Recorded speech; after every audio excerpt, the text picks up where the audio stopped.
This Rev 3 Games preview is brought to you by Netflix.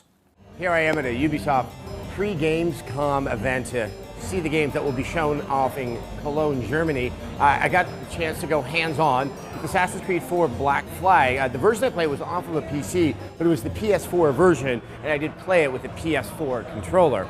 None of it was actual main story mission. It was a lot of open world gameplay, both on the water with a boat and in the city of Havana. What's really initially striking is that aesthetically, using the pirate setting, using the Caribbean, it is visually so different than what we've seen in a lot of the past Assassin's Creed games, really going all the way back to Assassin's Creed 2. Both Rome, Venice, all those cities in Italy, and colonial America, there's either an austerity or a conservatism that just didn't sort of keep me visually engaged for the duration of these very long games. This has an air of mystery. You have the sense of the tropical world. You have cities that were kind of, they seem to spring up a little bit less in an organized manner, and so you have nice alleyways. There just is a sense of dark corners and places you can hang out in. Also, it's a lot more cramped. So traversing the rooftops was something that seemed a lot more logical. Jump seemed to be the jump I could make, and I always seem to make it, and there's always some climbing opportunity that was available there. That addresses, I think, some of the issues I found with especially Assassin's Creed 3, where I found just running down the street was a more effective means of getting where I needed to go, even though the game is ostensibly more satisfying when you're doing things that most human beings cannot accomplish.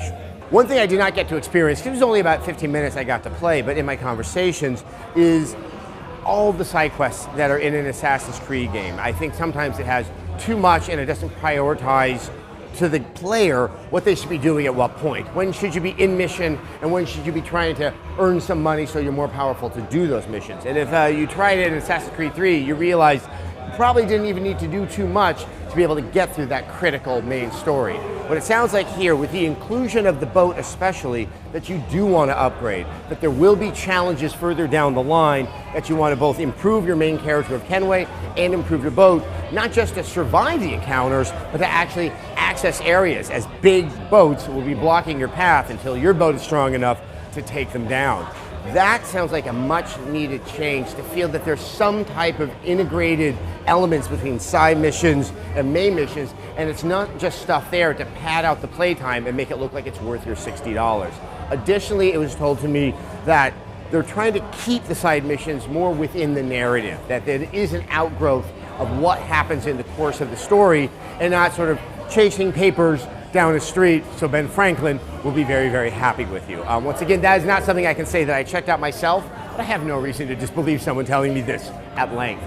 The boat part, which I played, this is probably one of the happiest changes from the boat sections in Assassin's Creed 3, which were fun, but felt so discreet from the rest of the game that I would forget to actually go and take on those missions, as enjoyable as they were.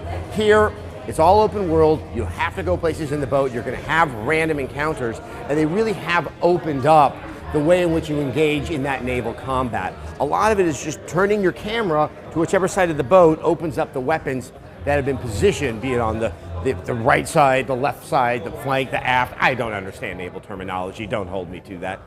By doing that, things can happen faster, you can do some quick attacks, you can also do some long-range attacks. It really is opened up so that, given how much you probably will be engaging in naval combat, it will stay interesting, it will stay fresh, and it will be strategic. One of the things that has really been dogging Assassin's Creed ever since the games became an annual release every year is, how do you keep it fresh? How do you keep the audience engaged? The games sell very well, but I can tell from a lot of communications I've had with you guys out there that there is this kind of anxiety, this sense of fatigue that's coming.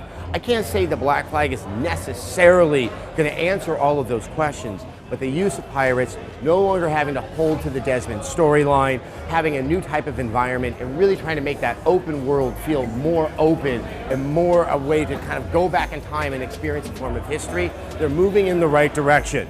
Once we play what probably is going to be another 40-plus hour game, well, that's when we'll know for sure.